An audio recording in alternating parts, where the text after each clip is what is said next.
যখনই তৃষ্ণা লাগে জমজমের পানি খাই আর খুরমা খেজুর খাই। এমন সময় দেখি একজন ব্যক্তি, এখানে বুড়া থোড়া ভাঙ্গা চূড়া মানুষ, মসজিদ নববীর মধ্যে ঢুকলো। আমরা যেখানে জুতা রাখি ওই তাকের মধ্যে এরকম পাগড়ি ঢুকাই দিয়ে সে পাগড়ি ধুলে এই চেয়ারের মধ্যে মশে। আমি কইলাম পাগল নাকি? হাদিস সাহেবরা যেখানে জুতা রাখে সেই জুতার জায়গা মুছে নিজের চেহারায় মালিশ করে। মুরব্বী যখন আমার কাছে আসলো, আমি মনে করলাম মদিনার কোনো মুরব্বী হবে।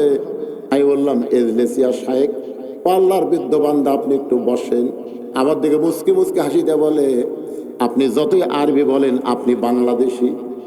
আমি চমকে বললাম, কেমনে বুঝলেন? বলে, আপনার চেহারা দেখে।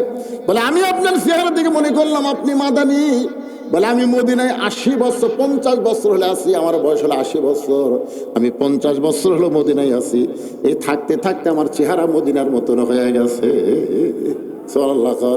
আমি তখন বললাম, মুরব্বী, তাহলে আপনি 50 বছর মদিনায় আছেন, আপনি কি বাংলাদেশে যাবেন না? বলে, বাংলাদেশে যাব না বলেই তো নিয়ত করে মদিনার মেয়রের কাছে একটা দরখাস্ত লিখেছি। আমি মদিনার মেয়রের কাছে দরখাস্ত লিখেছি, আমি মারা গেলে আমার কবরটা যেন জান্নাতুল বাকির মধ্যে হয়।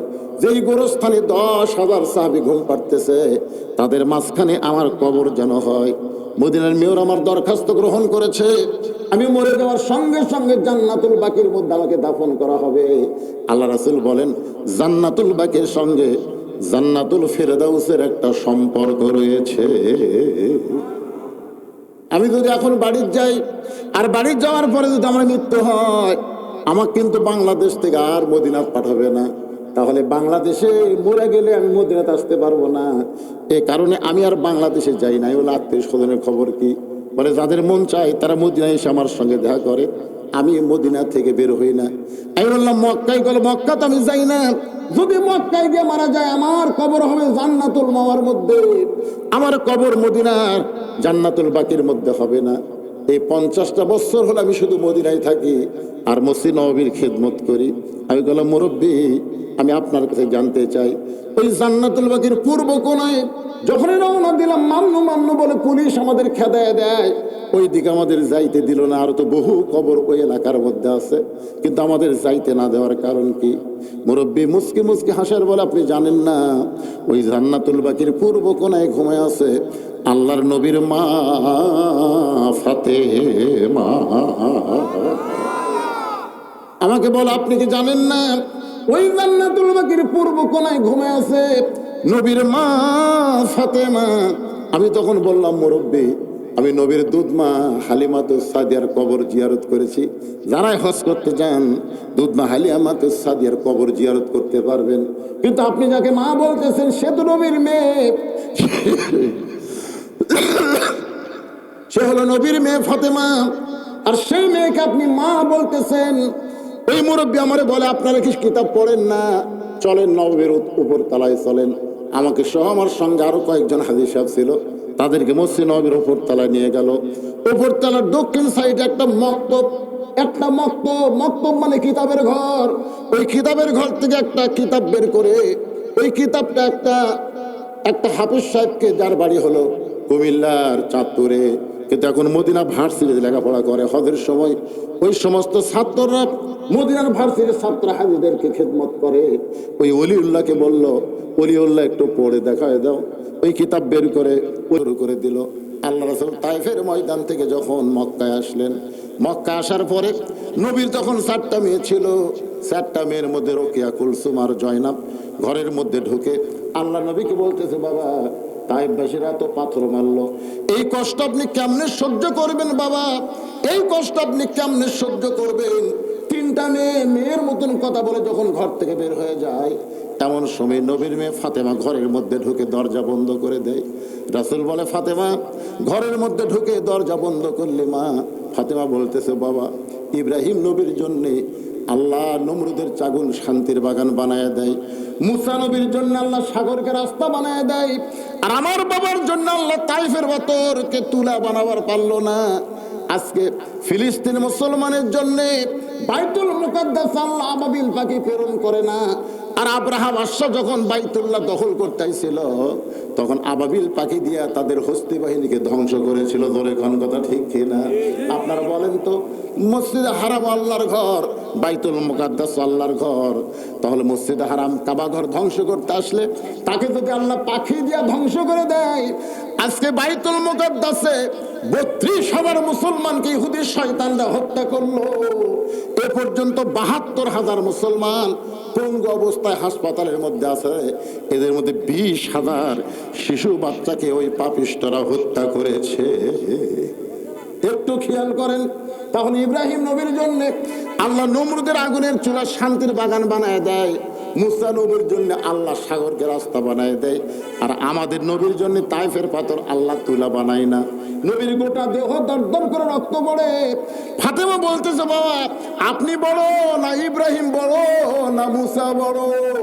সঙ্গে সঙ্গে নবী বলেন, ফাতেমা তুমি কি আল্লাহর কোরআন পড়ো? আল্লাহ কোরআনে বলেছেন ওরা ফায়না লাকা যিকরাক, আল্লাহর পরে সবচাইতে যিনি দামি তিনি হলেন আমাদের নবী। আপনাদের কি মনে হয় ইব্রাহিম বড়, মুসা বড়? তাহলে ইব্রাহিমের জন্য নমরুদের আগুন শান্তির বাগান হয়, মুসা নবীর জন্য আল্লাহ সাগর রাস্তা বানায় দেয়, আর আমার নবীকে তাইফবাসীরা পাথর মারে, ওই পাথর গায়ে লেগে রক্ত ঝরঝর করে পড়ে। কারণ কি? হ্যাঁ, কারণ হলো আমাদের নবী সবসময় দোয়া করতেন, আল্লাহ আমার কারণে, আমার উম্মতকে কষ্ট দেওয়ার কারণে তুমি গোটা জাতিকে ধ্বংস করো না, বরং তাদেরকে হেদায়েত দেওয়ার দোয়া কামনা করতেছি। জয়গান সুবহানাল্লাহ। আল্লাহ পারে না ইহুদিকে ধ্বংস করতে? জোরেগান পারে কি? কথাগান পারে কি? পারে না। আল্লাহর নবী দোয়া করেছেন তায়েফবাসীর জন্য। নবীর দোয়া কিয়ামত পর্যন্ত আল্লাহ কবুল করে। আল্লাহ ঘোষণা করেছেন, ওমা আরসালনাকা ইল্লা রাহমাতাল লিল আলামিন।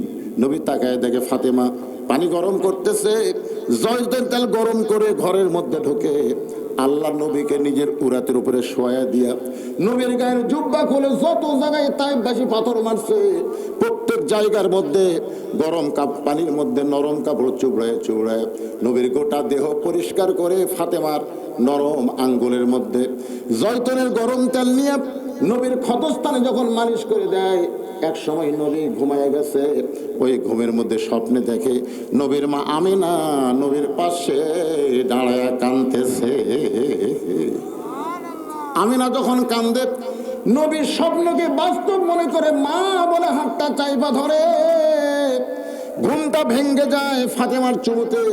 ফাতেমা যখন চুমু খায়, ওই ফাতেমার চোখের পানি নবীর চোখের মধ্যে ঢুকে যায়। নবী ডাকতে বলে, ফাতেমা কান্দিস কেন? ফাতেমা বলে, বাবা আপনি মনে হয় স্বপ্ন দেখছেন, বাবা আমাকে মা বলে হাতটা ধরছে, এখন পর্যন্ত হাতটা ছাড়েন নাই। মুরব্বী বলে, হুজুর এখন আপনি বলেন, নবী যদি ফাতেমাকে স্বপ্নে মা বলে, সে আর মেয়ে থাকে না, সে হলো নবীর মা। সুবহানাল্লাহ। ওই এলাকার মধ্যে কাউকে যাইতে দেয় না। আমি 50 বছর হলে মদিনায় আছি, আমি দেখেছি কোন পুরুষ মানুষকে ওই জান্নাতুল বাকির পূর্ব কোণার দিকে যাইতে দেয় না, কারণ নবীর মেয়ে ফাতেমা হলো পর্দানিশী। আল্লাহ তার পর্দাকে এমন কবুল করেছে, দুনিয়া থেকে বিদায় নেওয়ার পরে কিয়ামত পর্যন্ত তার পর্দা বহাল রয়েছে। সুবহানাল্লাহ কন্যা কেন? আমি যেইটা আপনাদের বুঝাইতে চাই, ওই জান্নাতুল বাকিতে ঢুকতেই যে কবরটা পড়ে, এখানে হাজী সাহেব আছে, সবাই দেখতে পায় জান্নাতুল বাকি ঢুকতেই সামনে যে কবর পড়ে, ওই কবরটাই হলো ওসমান গনির কবর। আপনার বলেন তো, ওসমান গনিকে কিভাবে হত্যা করা হলো আপনার জানেন? এ কথা কন না, জানা লাগবে ভাইরে। 4 জন খলিফার মধ্যে শুধু শুধু একজন, শুধু কয়জন? একজন স্বাভাবিকভাবে দুনিয়া থেকে বিদায় নিয়েছে, তার নাম হলো আবু বকর। তার নাম কি? ওমর ফারুককে কিন্তু নামাজ পড়া অবস্থায় পিছন দিক থেকে মারছে। ওমর ফারুক এক সময় দেখলো যে তার নামাজ শেষ করার মতন শারীরিক শক্তি নাই, তখন তার পিছনে যে সাহাবী ছিল তাকে টান দিয়ে দাঁড় করায় দিয়ে তিনি ওখানে কাঁধে পড়ে গেলেন। নামাজ শেষ করার পরে দেখলেন তার দেহ থেকে সব রক্ত ঝরে যাচ্ছে। তাকে কে মারছে ওটাও জানার পরেও তিনি নাম বলেন নাই, কারণ তিনি হত্যা হওয়ার আগেই যদি জনগণ তাকে হত্যা করে, এই কারণে ওমর ফারুক তার নাম বলেন নাই। আপনার বলেন তো ওসমান গনিকে কি করা হয়েছে? কথা কয় না, হত্যা করা হয়েছে। আলী হত্যা করা হয়েছে। এখন বলেন, একজন স্বাভাবিক চলে গেলেন আবু বকর, আর 3 জন খলিফাকে কারা হত্যা করলো? কে হত্যা করছে? কাফেরেরা। আজকে কোরআনের মাহফিল বন্ধ করে কারা? হিন্দুরা, খ্রিস্টানেরা না মুসলমানেরাই? এ কথা কন না কেন?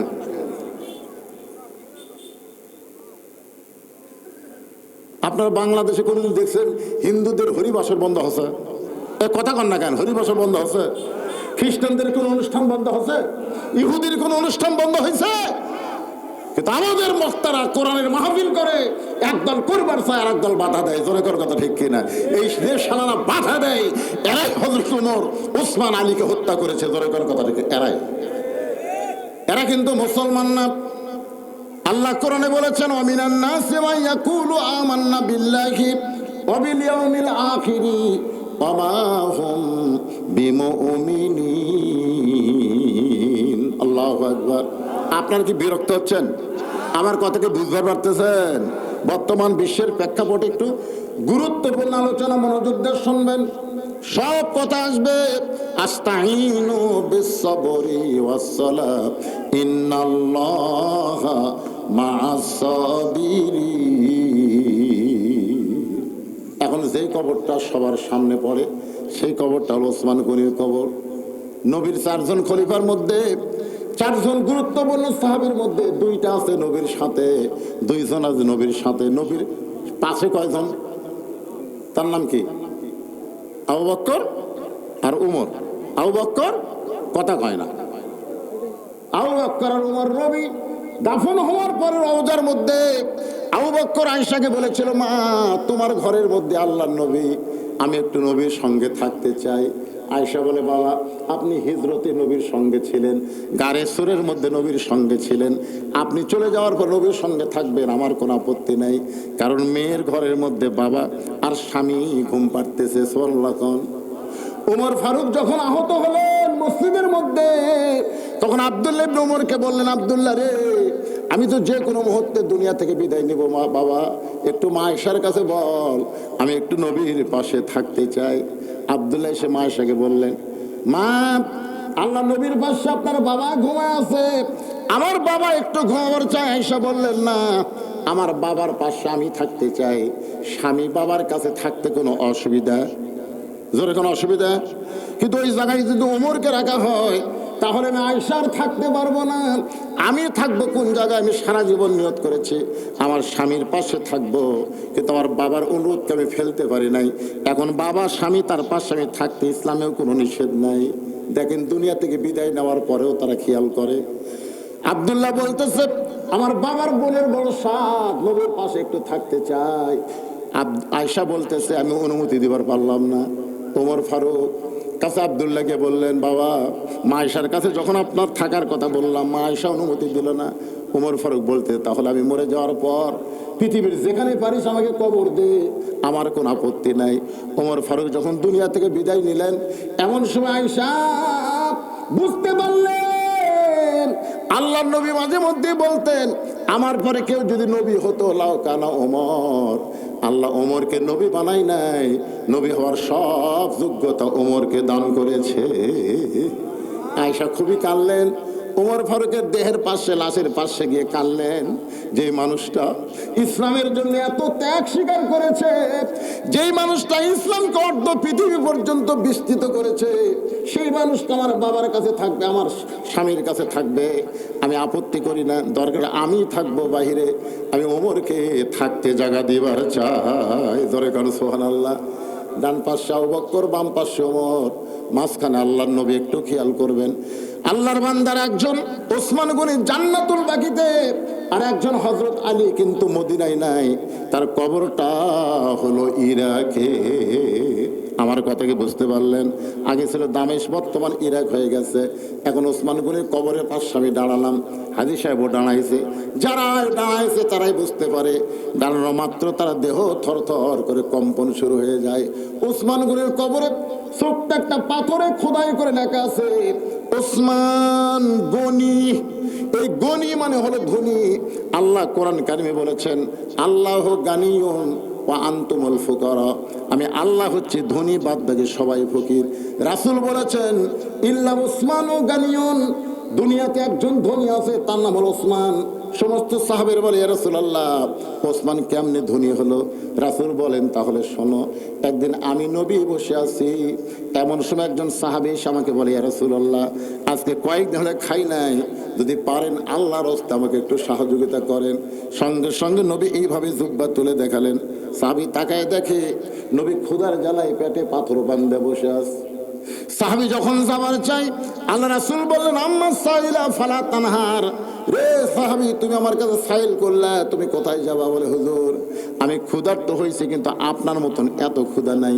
আপনি ক্ষুধার জ্বালায় পেটে পাথর বাঁধছেন হুজুর, আমি অন্য কোথায় যাবার চাই। রাসূল ডাক দিয়ে বলে সাহাবী রে, অন্য কোথাও যাওয়ার দরকার নাই, তুমি যদি কিছু পাওয়ার চাও তাহলে আমার ওসমানের কাছে যাও। সুবহানাল্লাহ, কর না কেন? কার কাছে যাও? নবীর কথা মতো গরিব সাহাবী ওসমান গনির কাছে গেলেন সন্ধ্যার সময় গিয়া দেখো ওসমান গনির ঘরে আলো জ্বলছে। সে আলোটা একটু বেশি হয়েছে বিধায় ওসমান গনি সলটা টাইনা আলো কমায়। গরিব মনে মনে কয় আমার বাড়িতে আলো জ্বলে এর চাইতে বেশি, আমি কোনদিন সলটা টাইনা আলো কমাই না, এত কৃপণ সে আমারে কি দান করবে? নবীর কাছে গিয়ে বলে রাসূলুল্লাহ আপনি দিবার পারেন না তো কি হচ্ছে, আমার একটা কৃপণের কাছে আমারে কেন পাঠালেন? আল্লাহ রাসূল বলে তুমি কি তোমার অভাবের কথা কইছো? বলে বলার চান্স পাই নাই। নবী বলেন আবার যাও। পরদিন সকাল বেলায় আবার ওসমান গনি দরবারে গিয়ে দেখে ওসমান গনি সারারাত ঘুম পাড়ার কারণে মাথার নিচে যে বালুস ছিল ওই বালুস ফাটা তুলা ঘরের মাঝায় পড়ে গেছে। বাজান ওসমান গনি ওই তুলা খোটায় বালিশের খোলের মধ্যে ঢুকাই। গরিব মনে মনে কয় এর চাইতে বেশি তুলা যদি আমার ঘরে পড়তো আমি সামটা দিয়ে ঝাড় দিয়ে তুলা ছাড়াইতাম, কিন্তু এই বেটে এমন কৃপণ সামান্য তুলা বালিশের খোলের মধ্যে ঢুকাই। নবীর কাছে গিয়ে বলে রাসূলুল্লাহ আপনি দিবার পারবেন না, ঠিক আছে, এমন কৃপণের কাছে আমার কেন পাঠাইছেন? রাসূল বলে তুমি কি তোর হবের কথা কইছো? বলে এমন পরিবেশ দেখলাম বলার সাহস পাইলাম না। আল্লাহ রাসূল বলেন আবার যাও। পরদিন সকালবেলায় নবীর কথা মতো গরিব সাহাবী ওসমান গনির দরবারে এসে দেখে ওসমান গনি খালি গায়ে বসে আছে।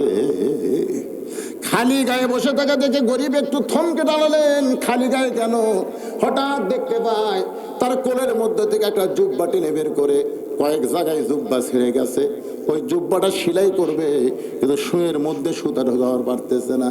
ওসমান গনি শুয়ের মধ্যে সুতা ঢোকাবার চায়, কিন্তু এই দিক দিয়ে পার হয়ে যায়, স্যাদের মধ্যে সুতা ঢোকে না।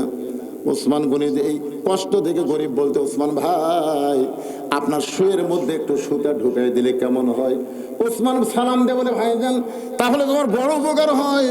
গরিব শুয়ে হাতে নিয়ে যেই মাত্র সুতা ঢুকাইছে ওসমান গনি খপ করে ধরে বলতেছে ভাই আল্লাহ তোমাকে ধনী বানায়া দিছে। সুবহানাল্লাহ, কর না কেন? গরিব কই ঠাট্টা করেন নিয়ে দেখো তোমার চোখ আমার চাইতে ধনী, কত কষ্ট করতেছি শুয়ের মধ্যে সুতা ঢোকার পারতেছি না, আর সুইটা হাতে নিয়ে তুমি ঢুকাই দিলে। আল্লাহ চোখের দিক দিয়ে তো আমার চাইতে তোমাকে ধনী করেছে। সুবহানাল্লাহ, কর না কেন? আমরা কিন্তু কেউ গরিব না, আমি টাকার দিক দিয়ে আমার বেশি, কিন্তু খাওয়ার দিক দিয়ে আমি দুর্বল। আমার সামনে যখন গরু দেয়, দই দেয়, মিষ্টি দেয়, আমি কিন্তু বলি ভাই চলবে না। আর আমার ড্রাইভার যখন হাড্ডিত কামড় মারে কলমড় শব্দ ওঠে, আমি বললাম রে আমার টাকা আছে খাওয়া নাই, আর তোর টাকা না থাকলে খাওয়া আছে। তোর কোন কথা ঠিক কিনা?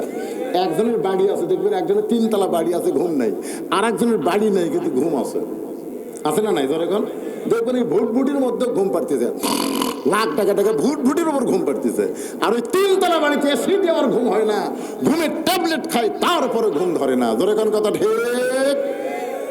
তাহলে কে ধনী কে গরিব? ওসমান গনি বলে ভাইজান এই যে শুয়ের মধ্যে সুতা ঢুকাই দিলাম, এর বিনিময়ে তুমি কি চাও? গরিব বলতে যে কিছুই চাই না, খেলা হাতটা ছাড়া দেন, আমি যাবার চাই। বলে এত উপকার করলা, তুমি যাবার চাইলে যাবার দেবো না, বিনিময়ে কি চাও? গরিব বলে ভাইজান কিছুই চাই না, হাতটা ছাড়া দেন, কারণ যে কৃপণের কৃপণ একে দিবে। কিছুই যখন চায় না তখন ওসমান বললেন ম্যানেজার। ম্যানেজার দৌড়ে এসে বলে হুজুর আমারে ডাকলেন। বলে তোমরা কি করো? এই ভাইটা আমার শুয়ের মধ্যে সুতা ঢুকাই দিয়েছে, এর বিনিময় একে 100টা উট দিয়া দাও। যেই বলছে 100 উট দিয়ে দাও, গরিব বলে হুজুর আপনি পাগল নাকি? সামান্য শুয়ের মধ্যে সুতা ঢুকাইলাম, এর বিনিময়ে আপনি 100 উট দিবেন। ওসমান গরিব বলে ম্যানেজার আমার ভাইকে 200 উট দিয়া দাও। গরিব বলে হুজুর আপনি কি বলেন? সামান্য শুয়ের মধ্যে সুতা ঢুকাইলাম, এর বিনিময়ে 200 উট দিবেন। ওসমান বলে ম্যানেজার ওই ফার্মের মধ্যে কত উট আছে? বলে 2000-এর বেশি। বলে সব উট আমার ভাইকে দিয়ে দাও। গরিব জোড় হাত করে বলে হুজুর আর বাড়াবেন না, আর বাড়াবেন না। সামান্য শুয়ের মধ্যে সুতা ঢুকাইনি যদি 2000 উট দেন, তাহলে পরপর আমি 3 বার কি দেখলাম? বলে কি দেখছো তুমি? বলে প্রথম দেখলাম আলো বেশি হয়েছে বলে আলো কমাইলেন, তারপরে দেখলাম বালুস পাড়ে তুলা পড়ে গেছে, সেই তুলা খোলের মধ্যে ঢুকালেন, তারপরে দেখলাম পাঞ্জাবি নিজেই সেলাই করবেন, এত সম্পদ আল্লাহ দিছে তারপরও একটা সেলাই করা পাঞ্জাবি পরবেন, এত সম্পদ আল্লাহ আপনাকে দিছে তারপরও আলো আপনি কমান। এত সম্পদ দেওয়ার পরে সামান্য তুলা বের হতে সেই তুলা বালুসের খোলের মধ্যে ঢুকান। ওসমান কান্দার বলে ভাইজান তুমি 3 বার যে 3টা জিনিস দেখেছো, এই 3টার নাম হলো দুনিয়া, আর তোমার যেইটা দিলাম এইটার নাম হলো আখেরাত। এই দুনিয়ার আলোর দরকার ওসমানের নাই, এই দুনিয়ার বালিশের দরকার ওসমানের নাই, এই দুনিয়ার ভালো পাঞ্জাবির দরকার ওসমানের নাই। ওসমান হলো আখেরাতের কাঙ্গাল। লিল্লাহু আকবার। সেই মানুষটা যদি অর্থমন্ত্রী হয় তাহলে বলেন তো দ্রব্য মূল্যের দাম বাড়বি? কতক্ষণ দাম বাড়বি? আজকে সকালবেলা এক জিনিস কিনেন, বিকালবেলা দেখবেন আর একটা দাম। তার মানে বোঝা গেল অর্থমন্ত্রী জনগণের জন্য কোনো অর্থ খরচ করে না, অর্থ হয়তো অন্য কোনো জায়গায় পাচার হয়ে যায়। ধরে কোন কথা ঠিক না বাইরে? যেখানে হক কথা একটু বলার দরকার। আমাদের বাংলাদেশে তো অর্থ নাই, ধরে কোনো অর্থ নাই। একজন নেতা কিন্তু বলেছিল যে এক সময় বাংলাদেশ দুর্ভিক্ষ হবে। দুর্ভিক্ষ বাংলাদেশে হবে না, যে এই দেশের উপর দিয়ে পাখি উড়ে গেলে পায়খানা করলে 7 দিন পর একটা করে গাছ হয়, যে দেশে এখানে ধান পুঁতে ফেরালেই ধান হয়। ধরে কোন কথা ঠিক কিনা? সেই দেশে দুর্ভিক্ষ হবে? আমাদের দেশে দুর্ভিক্ষ হবে না। আমাদের দেশে অভাব হতে পারে, দ্রব্যমূল্যের দাম বাড়তে পারে, হয় প্রতিবেশী ভারত না হয় পাচার। ধরে কোন কথা ঠিক কিনা? হয় ভারত নয় পাচার। আমাদের ছেলেরা একটা কাশের ওষুধ যার দাম হলো 13 টাকা, সে ফেন্সিল কিনা খায় 500 টাকা। আমাকে বলে হুজুর এত অভাব দেশে চলতেছে, এখন পাগলা হচ্ছিস। আগে একটা গরু সকালবেলা জব করলে বিকেল বেলা গোস্ত বেচতে লাগতো। আমার এলাকায় একটা গরু যদি সকালে জব করে বিকেল বেলায় পর্যন্ত গোস্ত বেচা হয় না। ডাক দেখায় হুজুর গোস্ত আর বহু বাচ্চা নেবেন? হ্যাঁ আমার ফ্রিজ নাই তো, ওনার ফ্রিজ আসলো না। আয় আয়। আর এখন গোস্ত গরু জবক করেই বুঝলেন 1 ঘন্টা পরে যা দেখবেন নাই। তাহলে মানুষ তো অভাবত নাই রে ভাই। জিনিসের দাম বাড়লে কি? মানুষের হাতে টাকা আছে, ধরে কোন কথা ঠিক কিনা? এখন টাকা কুট থেকে আসতেছে আল্লাহ ভালো জানে। যে কোনো লোক দেখবেন ভ্যান চলা খায়, টাকা যখন বার করে 2-4টা 500 টাকার কাছে দেখায় চায়। তার মানে বোঝা গেল সুষম বন্টন যদি বাংলাদেশে চালু হতো আর জাকাত ভিত্তিক অর্থনীতি যদি চলতো, আমাদের বাংলাদেশে কোনো অভাব আমরা মুখ দিয়ে উচ্চারণ করতাম না। ধরে কোন কথা ঠিক না? ওসমান গনি বলে ইয়া রাসূলুল্লাহ আমার ভাইটা 3 দিন হলে না খেয়ে আছে, এইটা যদি আগে জানতাম আমি নিজে না খাইয়া আমার ভাইয়ের বাড়িতে খাবার পৌঁছায় দিতাম। এতক্ষণ ওয়াজ শোনার পরে কি বুঝলেন? অর্থমন্ত্রীর কথার সাথে কামের মিল আছে? আল্লাহ রাসূল বললেন সাহাবী আজকে তুমি বসা বসায় নামাজ পড়ো, আজকে তুমি বসা বসায় নামাজ পড়ো। নামাজ শেষ হলে তুমি ওসমানের কাছে যাবে। ভাই এই কথার একটু গুরুত্ব দিয়ে শোনেন। নামাজ শেষ হলে তুমি ওসমানের কাছে যাবে, ওসমান এমন দেওয়া দিবে তোমার আর না খেয়ে থাকা লাগবে না। 3 দিন হলে না খাওয়ার কারণে দুর্বল হয়ে গেছে, উঠতে পারতেছে না, কোনো মতে ওসমানের কাছে যাবে, ওসমান এমন দেওয়া দিবে তোমার আর না খেয়ে থাকা লাগবে না। আপনারা বলেন তো রাসূল কি অন্যায় কিছু কইছে? ওই সাহাবী ফুফায় ফুফায় কাঁদতেছে। আল্লাহ নবী বললেন নামাজ শেষ করে ওসমানের কাছে যাবা, এই কথা শুনে শুনে তুমি জোরে কান্দো কেন? সাহেব বলে, রাসূলুল্লাহ, এখন পর্যন্ত আমার ঈমান বলতেছে ইয়্যাকা না'বুদু ওয়া ইয়্যাকা নাস্তাইন, আমি আল্লাহর ইবাদত করে আল্লাহর কাছে সাহায্য চাই। ও আল্লাহর নবী, আমি না খেয়ে থাকাকে ধৈর্য মনে করে আল্লাহর কাছে পাবো, এই বিশ্বাস যখন আমার কলিজার মধ্যে আছে, যতদিন বিশ্বাস থাকবে কলিজায়, আমি না খেয়ে খেয়ে মারা যাব, কিন্তু আমার আল্লাহকে বাদ দিয়ে আমি ওসমানের কাছে যাব না। আপনারা বুঝবার পারলেন না? বুঝবার পারলে সুবহানাল্লাহ সবার মধ্যে বাড়াতো। কি বলছে কোন? কয়েকদিন হলো না খেয়ে আছে, আরো 10 দিন যদি না খেয়ে থাকি আমার ধৈর্য ফুরায়নি। এখন আমার অন্তরে ধৈর্য আছে, চাইতে যদি হয় পাইতে যদি হয় ইয়্যাকা না'বুদু ওয়া ইয়্যাকা নাস্তাইন, আমি যার ইবাদত করি তার কাছেই চাই, সে আল্লাহ দিবার পারে, এই বিশ্বাস যতক্ষণ আমার থাকবে ততক্ষণ আল্লাহ বাদ দিয়ে আমি ওসমানের কাছে যাব না। সঙ্গে সঙ্গে নবী বললেন, আজকে আসরের নামাজ দেরিতে হবে। কি হবে? এই বলে আল্লাহর নবী ওই দুর্বল সাহাবীর দিকে যখন পা বাড়ালেন, মেহরাব থেকে দুর্বল সাহাবীর দিকে নবী যখন পা বাড়ালেন, এমন সময় হযরত ওমর আল্লাহর নবীর সামনে বসে বললেন, ইয়া রাসূলুল্লাহ, আপনার জুতার পরশে আল্লাহর আরশ ধন্য হয়। হুজুর, আপনার জুতার পরশে আল্লাহর আরশ ধন্য হয়, আপনি দুর্বল সাহাবীর কাছে যাবেন কেন? আপনি হুকুম দেন, ওরে চ্যাং দোলা করে আপনার কাছে নিয়ে আসতেছি। সুবহানাল্লাহ কন্যা কেন? মানে নবী যাবে কেন? নবী কেন যাবে? আপনি কেন হুকুম দেন? হুজুর, আমরা কি কারণে আছি? অর্থাৎ ধর্ম উঠতেন না পারে, হাঁটতেন না পারে, কলত করে নিয়ে আপনার সামনে দিলাম, আপনি যাবেন কেন? আল্লাহ রাসূল বলেন, ওর শুধু দুর্বল সাহাবী দেখতেছো, ওর ঈমান কি এইটা তুমি দেখো না। রাসূল এরকম আলোচনা করতেছে, পিছন দিকে এক সাহাবী দাঁড়িয়ে আছে পিছনে। আল্লাহ রাসূল বলেন, বসো। সাহাবী বসে না। রাসূল বললেন, বসো। সাহাবী বলে, হুজুর, আপনি বসতে বললেও আমি বসতে পারতেছি না, কারণ আমি একজন রাখাল।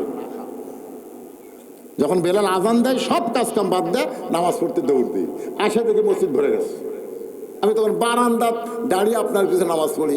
নামাজ পড়ার পর আপনি যখন আলোচনা করেন, দূরে বসে আপনার আলোচনা শোনা যায়, কিন্তু আপনার শোনার মুখটা আমি দেখতে পাই না। এই জন্য দাঁড়িয়ে দাঁড়িয়ে আমি আপনার চেহারা দেখে শান্তি পাই। হুজুর, আমাকে বসতে বলেন না। সঙ্গে সঙ্গে আল্লাহ রাসূল বললেন, সাহাবীরা রে, তোমরা মাঝখানে রাস্তা করে দাও, মাঝখানে তোমরা রাস্তা করে দাও। সমস্ত সাহাবীরা যখন মাঝখানে রাস্তা করে দিল, এমন সময় নবী উঠে গিয়া ওই রাখাল সাহাবীর সঙ্গে দেখা করলো। জোরে কোন সুবহানাল্লাহ। নবী তাকে তার কাছে ডাকে নাই, বরং নবী তার কাছে গেল। ইমাম মালিক রহমতুল্লাহ আলাইহি বলেন, পৃথিবীর যেখানেই তোমরা থাকো না কেন, নবীর মহব্বত যদি কলিজার মধ্যে নিয়ে নবীর সুন্নত আদর্শ পালন করে নবীর প্রতি বেশি বেশি দরুদ পড়ো, তুমি মদিনায় যাবার না পারলে কি হবে? মদিনার নবীকে আল্লাহ তোমার ভাঙ্গা বাড়িতে পাঠায়া দিবে। বিশ্বাস করেন না আপনারা? বিশ্বাস করেন না? 11 সালে যখন হজ করতে যাই প্রথম, তখন এক ভ্যানওয়ালা, তখন কিন্তু অটো ভ্যান ছিল না, এখন যেখানে টার্মিনালি ভ্যান চলে, এর কে না মোশান হচ্ছে ভাই। এই আপনাকে রাস্তা দিয়ে তখন আসি, এই অটোওয়ালা মনে হয় গাড়ির সাথে বেঁধে দিবি, ওই নামাবি না। আমি বহু জায়গায় বলি, এদের ব্রেক কিন্তু দুর্বল। যখনই অটো তুলবেন বলবে জোরে চালাবি না। ওরা মানে পাও দিয়ে মারতেছিল, তো সেটা এখন টানলি যায়, ওকে কি মোশান, মানে পাইলট হয়ে গেছে। অটো হ্যান্ড চালায়, মানে ওর সাইজ পাইলটের মতো। তো তখনকার এই অটো আসলে তাই পাও মারা লাগতো। আমার কাছে, হুজুর, আপনি যখন মদিনা যাবেন আমার সালামটা রাসূলকে দিবেন। আমি ভ্যানালার হাত ধরে বললাম, ভাই, আমি তোমার সালাম দিবার পারবো না, কারণ আমি জীবনে যাইনি, আমার সালাম ঠিক মতো খুঁজবে কিনা, আমি আমার ডালে টেনশন করতেছি, তোমারটা কেমনে দেবো? ভ্যানালা রাগ করে বললো, হুজুর, এইটা যদি চেয়ারম্যান বলতো, কোনো ধনী লোক বলতো, তাহলে আপনি এরকম মুখের উপর জবাব দিতেন। ঠিক আছে হুজুর, দাম।